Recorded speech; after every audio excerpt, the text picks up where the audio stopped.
이 태양왕 루이 14세는 2천장에 구멍이 뚫려가지고 물 마시면 그게 코로 나온대. 다리가 썩을 정도로 건강이 심각하게 악화되고 이 모든 시작이 에서 비롯된 거야.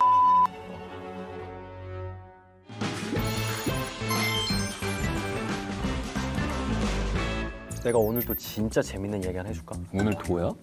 오늘은 보통 이런 말 하는 사람이 재미가 없어. 아니야. 야, 내가 오늘 그 생각을 깨 부셔줄게. 진짜. 부셔준다. 그래, 그러면 들어볼게. 한번 들어봐. 이 이 이야기는 아주 옛날에 있었던 이야기인데 1643년 5월 14일 만 5세도 안 된 아이가 프랑스 왕으로 즉위를 하게 돼. 프랑스 왕 5살도 안 되는데. 5살도 안 되는데. 그런데 이 아이가 훗날 프랑스를 무려 72년 동안 다스리게 돼. 오, 당신 되게 장수했다. 그치. 오래 다스렸네. 프랑스에서 가장 강한 권력을 가졌던 왕으로 이제 평가받게 되는데 그 아이 이름이 루이 디 웨도네 드 프랑스, 바로 태양왕이라고 불리는 루이 14세거든. 근데 당시 프랑스 평균 수명이 25세였어. 진짜로? 어찌됐든 루이 14세는 77세까지 장수를 했거든. 진짜 건강했던 거네. 그치. 뭐 강력한 아주 왕권을 가졌으니까 뭐 좋은 것만 먹고 아주 건강했을 것 같지. 근데 14살 때 천연도 알았고 뭐 그다음에 성홍열, 홍역으로 뭐 죽을 고비 간신히 넘겼었고 성홍열을 걸린 다음에는 그 고열 때문에 머리카락이 다 빠져가지고 평생 뭐 가발을 쓰고 다니고 그리고 뭐 그것뿐만이 아니라 가발이었구나. 피부병, 위염, 설사, 편두통, 치통, 뭐 통풍, 신장 결석, 당뇨병 같은 만성 질환으로 정말 사는 내내 고통을 받았다고 해. 거의 그치? 종합병원이네. 근데 이 태양왕이라고 불릴 만큼 이렇게 대단한 권력을 가졌고 자기가 원하는 걸 다 할 수 있었는데 왜 이렇게까지 건강 상태가 엉망이었던 이유가 하는 뭘까? 걸 다 할 수 있었어가지고 그런 거 아닐까? 절제가 안 돼서. 절제를 할 필요가 없잖아. 권세가 이만하면은 또 너무 막 무분별한 그 성관계. 성관계 때문에 성병에 많이 노출됐던 건 아닐까? 이 모든 시작이 설탕에서 비롯된 거야. 설탕? 일단 루이 14세는 단 것을 좋아하는 걸로도 굉장히 유명했어. 단 거를. 근데 당시 시대가 그 식민지에서 가져온 설탕으로 만든 어떤 과자나 초콜릿, 설탕 같은 게 굉장히 어떻게 보면 부의 상징이기도 그러네, 이게 했고 약간 사치품이었겠네. 그치. 일종의. 그리고 그런 것들을 늘 입에 물고 살다시피 했대. 당시에 굉장한 대식가로도 유명했어. 많이 드셨구나. 아침 식사로 18접시, 저녁엔 무려 30접시 정도의 식사를 했다고 해, 당시 루이 14세는. 실제로 이제 루이 14세가 죽은 다음에 의사들이 부검을 해봤더니 그 루이 14세의 위는 보통 사람들 위 크기의 2배 정도. 설탕에 어떤 문제가 있지? 치아에 우리가 어린애들한테 단 거 많이 먹으면 이빨 썩는다고. 다 썩지. 엄청 썩지. 실제로 루이 14세는 치통도 굉장히 죽을 때까지 앓았었고 이빨을 굉장히 많이 뽑아냈었다고 해. 그 이유를 모르니까 근데 그럼에도 계속 먹었구나.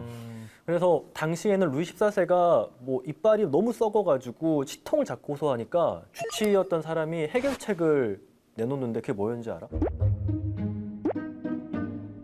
이가 썩었어? 이를 뽑아. 근데 그 당시에는 이거 뽑는 것도 잘 못하고 이게 균 감염 같은 게 취약하잖아. 근데 이거 잘못 구멍 나는 뽑으면은 거 아니야? 그치. 여기에 균이 생기면은 올라가. 2천장에 구멍이 뚫려. 이게 이비인후과에서 많이 보거든. 코랑 입에 연결이 돼가지고 음식물이 자꾸 코로 올라오는 경우도 생겨. 루이 14세는 입천장에 구멍이 뚫려가지고 물 마시면 그게 코로 나왔대. 입천장 구멍 이거 막으려고 14번이나 뜨거운 쇠로 이걸 지지는. 그때 마취도 없었는데. 이 사람이 또 대식가였잖아. 그러다 보니까 항문 쪽에 문제가 돼. 치루가 생겨서 그때 이것도 엄청 고통스럽고 아프잖아. 그럼 당시에 뭐 치료 수술이 있었겠어? 없겠지. 의사들이 해봤겠어? 안 해봤지. 안 해봤지. 그러니까 루이 14세의 치료 수술을 위해서 정말 치료로 고통받고 있는 환자 75명을 모아가지고 의사들이 이렇게 연습을 한 거야. 왕한테 하기 전에. 바로 할 수 없잖아. 그치. 그러니까 왕을 위해서 그 75명이나 되는 사람들이 그 고통을 이렇게 겪게 된 거지. 첫 번째는 진짜 그런- 첫 번째 하는 사람은 너무 이제 그런 연습 끝에 이제 루이 14세도 치료 수술을 받게 됐어. 그러니까 이제 단 거를 자꾸 먹다 보면은 감염에 취약해져. 혈당이 많아지면 기본적으로 면역은 떨어지거든. 다리도 감염돼가지고 다리가 거의 썩을 정도로. DMF셨나? 그랬을 가능성이 당뇨발? 있어. 이것 때문에 혈당이 높으니까. 그래서 다리가 썩을 정도로 건강이 심각하게 악화되고 감염이 점점 생겨가지고 1715년 9월 1일 태양왕 루이 14세가 결국엔 숨을 거두게 되지.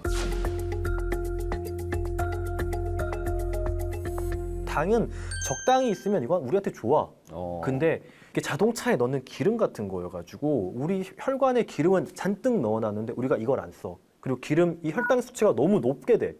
그러면 거기서부터 이제 문제가 생기는 거야. 어떤 문제가 생기지? 이 너무 높은 당은 췌장이라든지 각종 근육이라든지 이런 데 당 독성을 일으켜가지고 그 장기의 기능을 떨어뜨리게 하고 이렇게 당이 올라가게 되면은 췌장이 이제 인슐린이라는 호르몬을 내가지고 그걸 낮추려고 노력을 해. 그러니까 얘 혼자 운동을 하는 거야. 몸은 가만히 있는데. 그치. 근데 인슐린을 만드는 췌장은 점점 지쳐가지. 결국 우리 몸은 자기 조절 능력을 좀 잃어버리게 되고 계속해서 고혈당이 지속되는 당뇨병이 생길 수가 있어. 그러니까 아마도 루이 14세는 당뇨병이 있었을 거야. 당들이 결국 지나가는 그 수도꼭지가 우리 혈관이거든. 혈관이 다 녹슬어 버린단 말이야. 당 때문에. 다리에 있는 혈관들이 다 녹슬었을 거야, 그 사람은. 그러면 그러면 어떻게 되지? 다리도 피가 잘 안 가. 그리고 감각이 떨어진다? 그러면은 상처가 나도 몰라. 내가 모르고 그냥 함부로 움직이다가 더 다치고. 상처가 나도 피가 잘 가야 상처가 낫거든? 우리 면역세포들도 가고 해야 낫잖아. 근데 피가 잘 안 가. 상처는 낫는데. 회복도 느리고. 회복이 안 돼. 느린 게 아니라 안 돼, 회복이. 썩는 거야. 작은 상처가 발톱 자르다가 살짝 상처 날 수 있잖아. 그렇지. 근데 거기서부터 썩어 들어가기 시작해. 당뇨 환자분들은. 당뇨가 심하면. 썩어 들어가기 시작해가지고 당뇨발 있는 분들은 사실 다리 결장까지 가는 경우가 지금도 많아. 그래서 당뇨 환자분들은 특히 당뇨병이 있으면 뭐 면도할 때도 전기 면도기를 쓰라 그러고 맞아. 생채기 나면 안 돼서 그래. 그리고 양말을 꼭 신고 다니시라 그러고 집에 계실 때도 오랜만에 새 운동화 신거나 슬리퍼 신고 가면 막 이렇게 까지고 그런 게 있잖아. 그거 당뇨병 환자들은 그런 걸로도 위험할 수 있구나. 그치. 새 신발 신으면 까지잖아. 그게 굉장히 위험해. 근데 루이 14세는 뭐 새 신발 엄청 많았겠지. 그치. 그게 자기한테 독이 되는지 모르고. 우리가 평소에 뭐 당 떨어졌다 이런 얘기 많이 쓰고 또 초콜릿같이 단 거 먹으면 스트레스 풀린다고 하잖아.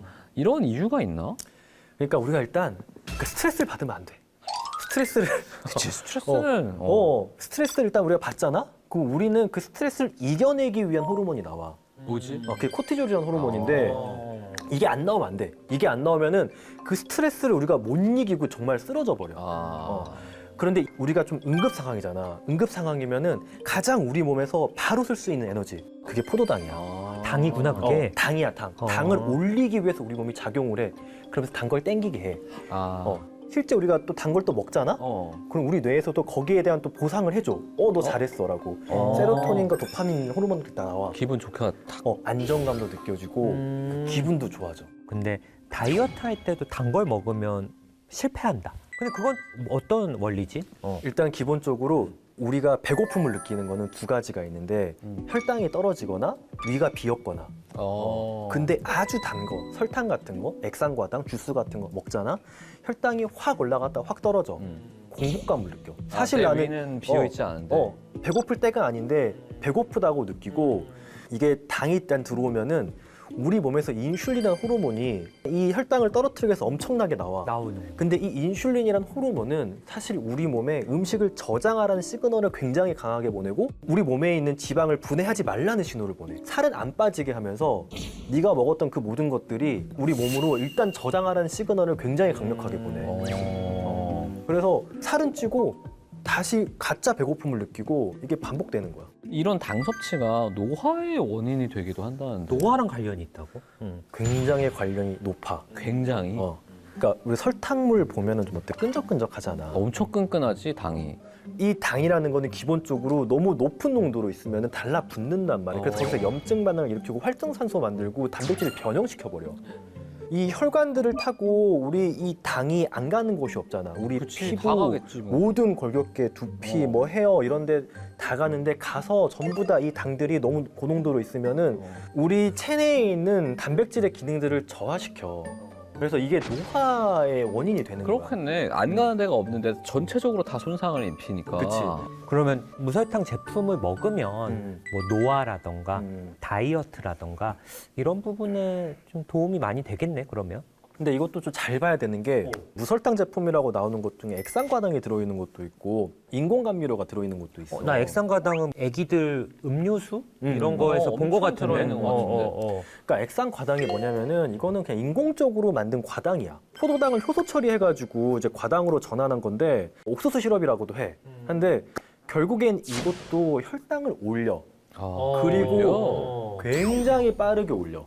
설탕은 우리가 보통 이렇게 좀 다른 음식들에 들어있는 경우도 많잖아. 그치, 뭐 약간 뭐 어. 제육볶음이나 이런 거. 그런 데 들어있으면 어찌됐든 다른 음식들, 다른 성분들이랑 같이 먹으면은 어찌됐든 이 설탕의 흡수 자체는 좀 느려진단 말이야. 아, 다른 애도 있으니까. 근데 액상과당은 보면은 주스 같은 거에 많이 맞아, 들어있어. 맞아. 음료 같은 그거는 거에. 혼자 먹지. 액체 성분이잖아. 액체 성분은 또 기가 막히게 빠르게 또 흡수가 진짜 빠르게 돼. 그래서 액상과당 같은 거 먹고 혈당 재보면 한 15, 20분이면 확 올라가기 시작해. 근데 이게 빠르면 빠르게 올릴수록 이거를 이렇게 없애는데 시간이 더 많이 걸려. 고혈당에 노출되는 시간이 더 그치. 길겠네. 그래서 내가 먹은 당량은 똑같다고 해도 이게 한 번에 이렇게 올라가는 게 훨씬 우리 몸에 안 좋단 말이야. 췌장에도 안 좋고. 근데 아까 인공 감미료가 대신 들어있는 경우도 있다고 했는데 일반 설탕보다 감미료가 더 살이 찐다고 하는 게 사실이야? 인공감미료는 설탕보다 훨씬 단맛을 내지만 우리 몸이 흡수하지 못하는 우리 신체는 아, 그럼 흡수하지 제로 칼로리네? 못하는, 그치, 제로 칼로리. 응. 이게 정말 설탕을 대체만 한다. 혹은 내가 앞으로 이런 단맛을 좀 줄여나가는 방향으로 먹겠다 그러면 좀 도움이 될 수도 있어. 근데 오히려 우리의 허기를 돋굴 수 있어. 우리의 뇌는 기대하나? 이 단맛에 부응하는 혈당의 상승을 기대해. 근데 자꾸 뭔가 단맛이 혀에 느껴지는데 혈당이 안 오르잖아. 그러면 우리의 뇌는 허기가 진다는 시그널을 보내 우리한테. 그래서 실제로 이 인공감미료를 먹으면서 뇌 MRI를 찍어봤더니 비만하신 분들은 특히 인공감미료를 먹었을 때 허기를 느끼는 뇌의 신호가 굉장히 자극되고 포만감을 느끼는 신호는 낮아져. 그래서 이런 인공감미료를 먹다가 자기도 모르게 이런 설탕이나 단 음식을 더 먹게 되는 폭식하게 되는 경우들이 생겨. 그러면 인공감미료가 다른 부분에는 그냥 괜찮은 거야? 체중만 신경 안 쓰면? 이것도 지금은 이제 꽤 오랜 시간이 지나가지고 좀 대규모 연구들이 나왔어. 인공감미료가 나온지. 인공감미료도. 그래서 봤더니 인공감미료가 든 음료를 한 캔 이상만 마셔도 심혈관 질환 같은 위험성이 올라가고 한 캔? 어떤 연구에서는 두 캔부터는 이런 위험도가 확실하게 증가되더라. 이런 레포트가 있었기 때문에 정말 하루에 한두 캔 정도만 먹어도 위험성이 올라가는 거야. 어찌됐든지 간에 이 인공감미료가 우리는 흡수를 못 시키지만 장에 있는 장내 미생물들은 얘네를 이렇게 분해해가지고 우리 몸에 어떤 대사에 안 좋은 물질을 내놓는 그런 영향을 미치기도 하고 물이나 탄산수를 마시는 사람들에 비해서 이런 인공감미료가 들어간 주스를 마시는 사람들이 같이 먹는 음식들이 또 건강하지가 않은 거야. 가능하다면 좀 안 먹거나 좀 계획적으로 먹는 거야. 계획적으로. 이게 내가 애를 키우다 보니까 그러게. 어린아이들한테 설탕이 더 위험하다고 하는데 그 이유가 뭐야? 일단 첫 번째로는 액상과당이 들어있는 주스가 굉장히 생각보다 많아. 애기들 이렇게 근데 진짜 많긴 많아. 아까 말한 대로 액상과당이 들어가면은 혈당이 확 올라간단 말이야. 아이들의 뇌는 그리고 아이들의 입맛은 굉장히 민감해. 근데 머리에서 도파민이 확 나오잖아. 그러면은 마약을 접한 어떤 우리의 뇌의 반응처럼 거기서 굉장히 강한 그런 쾌감을 느껴. 그리고 반복해서 먹을수록 더 강한 단맛을 찾게 돼. 어릴 때부터 거기 익숙해지면 중독이 되는 거지. 근데 아이들은 더 전두엽이나 이런 발달이 더 좀 약하잖아. 자기가 이거를 논리적으로 절제해야 될 이유를 찾지를 못해, 아이들은. 설탕 중독이 가장 이게 쉽게 만날 수 있는 어떤 유아 중독 사례 중에 하나야. 또 다른 문제가 성인이 된 비만은 보통은 지방세포 개수는 그대로인데 이 지방세포들이 뚱뚱해지는 경우가 많거든. 근데 아이 때 비만이 생기면은 지방세포의 수 자체도 늘어나. 그러면 소아비만인 경우에는 성인이 돼서도 비만이 될 가능성이 높겠네. 근데 이게 정말 마약이라는 표현까지 했는데 그럼 이런 설탕의 유혹에서 당의 유혹에서 좀 벗어날 수 있는 방법이 있나? 근데 일단 좀 탄수화물에도 착한 탄수화물이 있다는 걸 알아야 돼. 어떤 게 혈중 있지? 포도당이 나쁜 게 절대 아니야. 이거는 우리 뇌에도 너무 소중하고 우리 뇌는 거의 전적으로 포도당만 쓰니까 그리고 우리 근육이 사용하기에도 너무 좋아. 그러니까 이게 어떻게 보면 현금 같은 거라고 이야기를 해. 우리는 바로바로 쓸 수 있는 복합 탄수화물, 흔히 말하는 현미나 뭐 검은 쌀이나 이런 것들에 들어있는 탄수화물에는 그 안에 또 굉장히 다양한 미량 영양소가 있어가지고 이걸 먹어주는 게 건강에 좋아. 뭐 그 외에도 뭐 과일이라든지 해조류, 콩 이런 것들 사실 너무 좋은 탄수화물이고 정말 우리 혈당을 천천히 올리면서 좋은 작용들을 많이 해. 우리가 삶의 활력을, 에너지를 주는 거지. 근데 아까 말한 대로 빠르게 혈당을 올리는 그런 설탕이나 액상과당 이런 것들 우리가 좀 멀리하고 건강한 간식 같은 게 있잖아. 과일이 될 수도 있고 이런 것들로 바꿔주는 습관들을 들이면은 문제가 되지 않는 거야. 한 번에 딱 끊기는 또 쉽진 않겠네. 그러니까 좀 줄여나가야 되나? 하나씩 내가 먹고 있는 것 중에 설탕이 많이 들어있는 혹은 액상과당이 많이 들어있는 거 하나씩만 이렇게 바꾸려는 습관 우리가 한 2주 정도는 그 한 가지를 지속해 보라고 하거든. 일단 그게 첫 번째고 내가 너무 그런 게 먹고 싶다 말했잖아. 혈당이 올라가는 게 문제가 아니야. 이 올라간 게 지속되니까 문제가 그렇지, 되는 그렇지. 거거든. 포도당은 에너지야. 어떻게 우리가 쓰면 돼. 운동. 먹고 운동하면 돼. 운동을. 에너지야. 사실 그거 먹은 다음에 내가 정말 운동을 열심히 해. 그러면은 결국에 우리 근육이 돌아가는 연료로 걔네는 쓰게 되고 우리 근육이 더 커져. 근육이 또 커질수록 또 그런 포도당을 태울 수 있는 공장이 점점 더 커진단 말이야. 그래서 우리가 이런 걸 잘 알면 되는 거고 또 언제 그러면 운동하면 되나요? 액상과당 같은 경우에는 정말 먹고 나서 한 15분, 20분만 지나서 혈당이 바로 오르기 시작해. 그래서 거의 먹고 바로 이렇게 운동을 해주면 아니면 되고 운동하던 도중에 먹어야겠네. 뭐 그래도 되고 식사 같은 경우에는 보통 한 30분, 1시간 지나면 혈당 오르기 시작하거든. 그쯤에 맞춰서 우리가 딱 밥 먹고 이렇게 산책하고 운동하는 게 괜찮은 습관이지. 그리고 이제 친구들과의 대화 그리고 같이 노는 그런 시간들을 만들어가지고 이런 스트레스 관리를 이렇게 좀 해보는 습관을 갖는 게 굉장히 중요해. 충분한 수면을 취하는 것도 되게 그것도 스트레스를 좋겠네. 그러니까 우리가 수면이 부족하거나 이러면 사실은 또 스트레스에 더 취약해지고 그거 자체가 또 스트레스가 될 수 있어서 충분한 수면을 좀 취하는 거 그런 것들이 되게 도움이 될 것 같아. 그런 것도.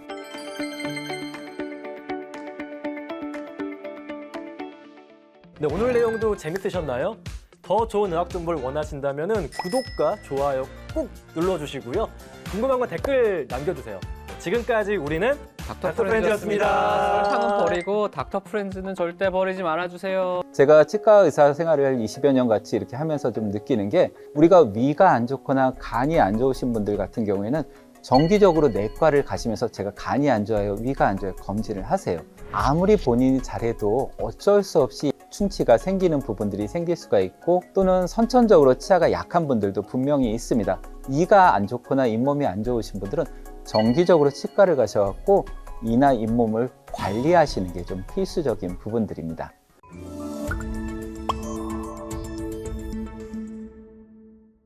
안녕하세요. 치과의사 이상수입니다. 오늘은 구강 건강에 대해서 이야기를 한번 해볼까 합니다. 먼저 내 입안에서 무슨 일이 벌어지고 있는지 본인이 스스로 체크를 할 수 있는 방법을 알아보겠습니다. 첫 번째로는 식사하실 때 음식물이 많이 끼는 부분이 있다면 치과를 가셔서 검사를 맡아보시는 게 좋습니다. 특히나 특정 부위가 반복적으로 음식물이 끼고 있다면 충치가 있거나 아니면 앞으로도 충치가 생길 수 있는 부분입니다. 둘째로 차가운 음식을 드실 때 차갑구나 이 정도가 아니고 너무 시려 뭐 이런 정도까지 느낌이 오신다면 치아에 신경에 이상이 있을 수도 있습니다. 차가운 것과는 반대로 뜨거운 음식을 드셨는데 통증이 발생하신다면 그거는 조금 더 심각한 증상일 수가 있습니다. 이는 이미 치아 신경의 상태가 좋지 않아서 염증이 생겨 있는 부위일 수가 있고요. 고름이 차 있는 경우들도 있으니까 꼭 치과를 가보셔야 합니다. 세 번째로는 식사를 하신 다음에 양치를 하시는데 잇몸에서 피가 난다면 잇몸병 초기 증상일 수가 있습니다. 이를 방치하시면 결국에는 치아를 뺄 수도 있게 되기 때문에 치주 질환으로 진행되기 전에 여러분들은 치과를 방문하시는 게 좋습니다. 그 외에도 본인이 이제 평상시에 이를 악무는 습관이라든가 주무실 때 이를 갈거나 하는 습관이 있다면 역시 치과 검진이 필요하고 이에 대해서 상의를 해보시는 게 좀 좋습니다. 자, 이렇게 본인의 관리 상태에 따라서 사람마다 치아의 나이는 차이를 보일 수밖에 없게 되는데요. 그 외에 별도로 생물학적인 연령에 따른 구강 건강 포인트가 있습니다. 10대, 20대의 경우에는 교환면 충치라고 해서 치아에 씹는 면에 충치가 많이 생깁니다. 이는 양치를 소홀히 하는 것과도 굉장히 관계가 많기 때문에 양치를 잘 해주시고 정기적으로 치과를 방문해 주시면 충분히 예방이 가능하고요. 또 실란트 등의 예방 치료를 하시게 되면 좀 더 치아의 건강을 유지하실 수가 있습니다. 30대, 50대 정도가 되시게 되면 치아와 치아 사이에 발생하는 인전면 충치가 많이 나타나게 됩니다. 이 시기는 서서히 잇몸 질환이 좀 나타나는 시기이기 때문에 잇몸이 내려가고 이 사이에 틈들이 많이 생길 수밖에 없습니다. 따라서 이와 이 사이에도 음식물이 많이 끼게 되고요. 치실이나 치간 칫솔의 사용이 필수적입니다. 치과에서 정기적으로 스케일링을 받는 것들도 잇몸 관리에 꼭 필요한 부분이니까 잊지 마시고요. 60대 이후가 되시게 되면은 노년층에서는 치아의 뿌리가 드러나게 되고 이 호르몬적인 변화에 따라서도 많이 발생을 할 수가 있고요. 또 침샘 조직이 노화에 따라서 입이 자주 마르는 증상들도 발생을 할 수가 있습니다. 이런 내용들은 일반적인 연령대별 구강건강관리 포인트이기 때문에 자신의 구강건강 상태에 맞춰서 관리를 하시는 게 훨씬 더 중요합니다. 여기서 오해를 많이 하고 계신 부분들을 하나 짚고 넘어가야 될 것 같은데요. 흔히들 이를 떼우면은 씌워야 되고, 이를 씌우면은 나중에 신경치료하게 되고, 결국에는 이게 이를 빼게 되더라. 아유, 그러자니 내가 치료 안 받고 그냥 놔두다가 나중에 더 썩으면 빼고 그냥 임플란트 하랍니다. 이렇게까지 말씀하시는 분들이 간혹 있으십니다. 물론 치료받은 치아가 건전한 자연치보다는 수명이 짧은 것이 사실입니다. 예를 들어서 건전한 자연치의 상태를 100점이라고 생각을 한다면 충치가 생긴 치아는 치아의 그 점수가 많이 떨어지겠죠. 한 40점 정도로 떨어진 치아를 한 80점에서 90점 정도로 만드는 거죠. 이런 80점, 90점짜리 치아가 또 충치가 생기게 된다면 치아의 수명은 짧아질 수밖에 없어요. 치료하면은 이를 빼게 되고 이런 건 절대 아니니까 그런 오해는 안 하시는 게 좀 좋습니다. 얼굴이 나이를 먹는 것처럼 치아도 나이를 먹고 있습니다. 치아도 오랫동안 쓰게 되면은 마모가 되기 때문에 이 마모도 정도를 보게 되면은 사람들의 나이를 확인할 수도 있어요. 실제로 백골이 된 사람들의 유해가 발견되었을 때 이 사람의 신원을 파악하기 위해서는 백골의 치아를 조사를 합니다. 이를 위해서 법의학자 중에서는 치과 의사도 상당수 포함되어 있는데요. 나이 외에도 치아의 DNA를 확인을 해서 이 사람의 가족 관계라든가 아니면 또 치과 기록이 있으면 치과 기록을 이용을 해서 본인을 확인하는데 굉장히 신뢰도가 높은 상태로 확인이 가능합니다. 자, 우리 입 속에는 눈에 보이지 않는 수많은 세균들이 살고 있는데요. 특히 치주 질환을 일으키는 치태와 치석은 1mg 안에 약 1억 마리의 세균이 살고 있습니다. 이미 시작된 질환을 치료하는 것보다도 구강 청결을 유지하여서 질환을 예방하는 것이 더 중요하기 때문에 무엇보다도 제대로 된 양치 습관을 갖는 게 필수입니다. 그런데 역시 잘못된 정보들로 구강 건강을 망치고 계시는 분들이 있더라고요. 그래서 제가 슬기로운 양치 습관을 가질 수 있도록 오늘 싹 정리를 한번 해보겠습니다. 양치 전에 칫솔에 물을 묻힌다. NO. 양치 시 치약에 물을 묻히면 치약의 농도가 희석이 되어서 물을 묻히지 말라는 얘기인데요. 사실 실험실에서 실험을 통해서 나온 결과이기 때문에 현실적으로는 큰 차이가 없다고 보여집니다. 조금이라도 더 좋은 방향으로 생각하는 것이 좋기 때문에 역시 물을 묻히지 않고 양치하시는 게 좋을 거라고 생각을 하고 있습니다. 구강 세정기를 사용하면 양치를 안 해도 된다. NO입니다. 구강 세정기는 구강 세정 보조 용품일 뿐입니다. 칫솔질을 보완하는 역할을 하는 것이지 절대 칫솔질을 대신할 수는 없습니다. 셀프 스케일링 제품을 사용하면 치아 건강을 좋게 유지할 수가 있다. NO입니다. 전혀 권해드리지 않습니다. 우선 치석이라는 것은 셀프로 잘 제거되지가 않습니다. 굉장히 단단하게 달라붙어 있고요. 괜히 날카로운 기구를 사용을 해서 어떻게 좀 해보겠다고 하시면 입안에 상처가 나서 오히려 좀 덧날 수도 좀 있고 어떻게 잘 해갖고 치석을 일부 제거를 하셨다 그래도 제거된 부위는 굉장히 거칠게 남아있을 수밖에 없기 때문에 오히려 음식물이 더 잘 낄 수가 있습니다. 그래서 스케일링은 꼭 치과에서 전문가에게 받으시는 것이 필수입니다. 선생님은 어떤 치약이나 칫솔을 쓰세요? 라고 물어보실 때가 있는데 저는 이렇게 쓰고 있습니다. 저는 좋은 칫솔을 오래 쓰시는 것보다는 그냥 저렴한 칫솔, 쉽게 구하실 수 있는 일반적인 칫솔을 자주 바꿔서 쓰시는 게 더 좋다고 말씀을 좀 드리고요. 그냥 마트 같은 데 가셔갖고 쉽게 구할 수 있는 1+1 이런 거 쓰셔서 한 달 정도 쓰시다가 새 걸로 바꾸세요. 치아 살균기 뭐 이런 거 쓰셔갖고 좋은 칫솔 써서 오래 쓰시려고 균 죽이고 이런 거 하시는데 그것보다는 차라리 칫솔을 새 걸로 바꾸시는 게 훨씬 낫습니다. 저는 치약을 2개를 좀 쓰고 있어요. 처음에 양치를 한번 한 다음에 저는 치간 칫솔을 좀 씁니다. 이 치간 칫솔은 치아와 치아 사이 부분들, 일반 칫솔로 닦지 못하는 부분을 닦기 때문에 치아와 치아 사이를 닦기 위해서는 항상 치간 칫솔을 쓰시고, 젊으신 분들은 치아와 치아 사이 부분에 틈이 없기 때문에 치간 칫솔이 안 들어가시면 치실을 쓰시는 것도 좀 좋습니다. 의외로 방금 양치를 했는데 입안에 음식물 찌꺼기들이 나오실 거예요. 두 번째로는 기능성 치약을 사용을 해서 다시 치약을 묻히고 양치를 한 번 좀 더 하게 됩니다. 이렇게 하게 되면은 기능성 치약을 쓰시는 효과를 충분히 볼 수 있는데, 왜 기능성 치약을 나중에 사용을 하냐면은 치면에 있는 플라그라는 것들이 좀 있죠. 이 플라그는 치면 세균막이라고 이야기를 해요. 그래서 이 막이 제거가 돼야지 기능성 치약의 약효가 치아에 잘 스며들어갈 수가 있는데, 처음부터 기능성 치약을 사용을 하시게 되면은 이 플라그 제거가 원활하게 잘 안 될 때가 있어요. 그래서 보통 양치 처음에 한번 하시고 그 다음에 이가 시린 때 쓰는 기능성 치약을 묻혀서 양치를 이렇게 하시게 되면은 훨씬 더 좋은 효과를 좀 볼 수가 좀 있습니다.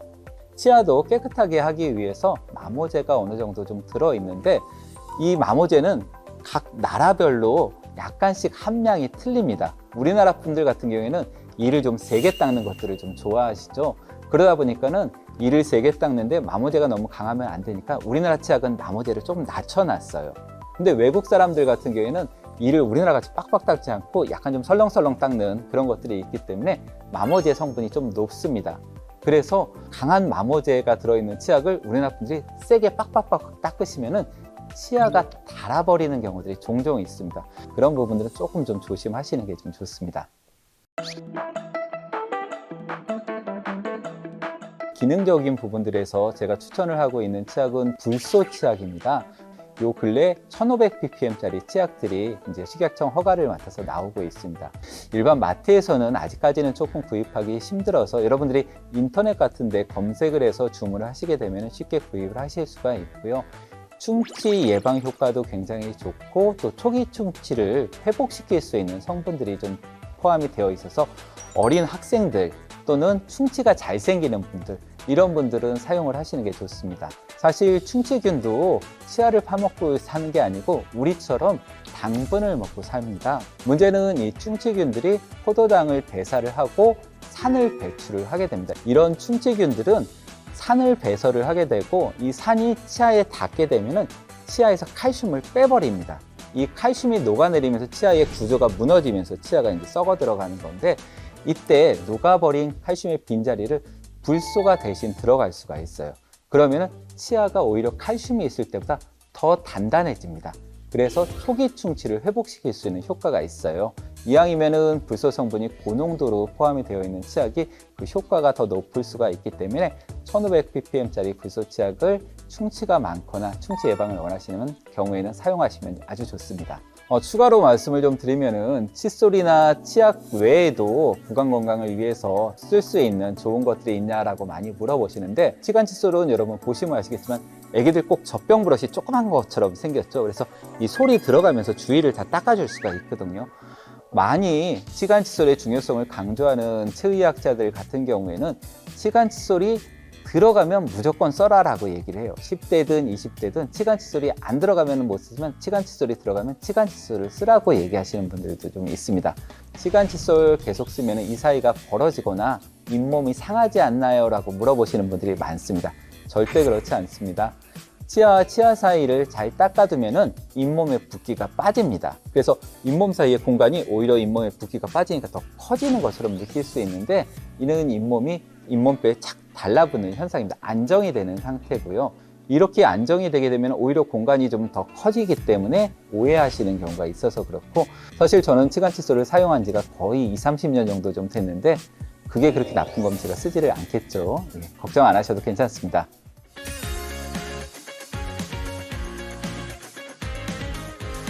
양치법에는 여러분들이 생각하는 것보다 훨씬 많은 방법이 있습니다. 근데 우리나라에서는 일반적으로 치과에서 회전법이라는 방법을 가르쳐 주고 있고요. 회전법이라는 거는 치아를 이렇게 잇몸 위쪽으로 대갖고 이렇게 돌려가면서 이를 닦으라는 말씀이에요.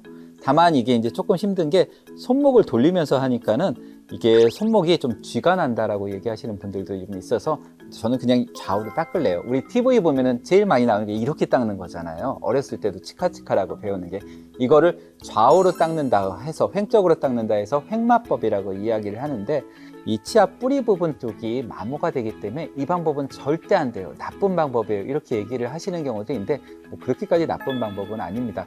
다만 굳이 나쁘다고 얘기하는 걸 굳이 할 필요는 없으니까 횡마법으로 이를 닦으실 때는 치아 뿌리 부분은 안 닦게 치아 머리 부분 쪽을 닦아주시고요. 마지막으로는 치아와 치아 사이 부분에 치간 칫솔을 이용해서 이렇게 보시게 되면은 치간 칫솔이 치아를 통과를 하죠.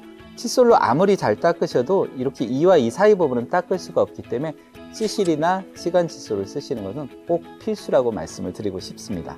치아는 교정, 채널은 고정. 자, 이렇게 오늘 이제 구강 건강 관리에 대해서 말씀을 좀 드렸는데 이가 없으면 잇몸으로라는 속담이 우리나라에 있습니다. 근데 그런 속담은 틀렸습니다. 사실 잇몸만으로 사는 것은 거의 불가능하고 너무 힘듭니다. 소중한 치아, 지금 나에게 필요한 것이 무엇인지 정확하게 체크하시고 항상 청결하게 구강 건강 관리를 하셔서 건강한 생활 유지하실 수 있기를 바라겠습니다.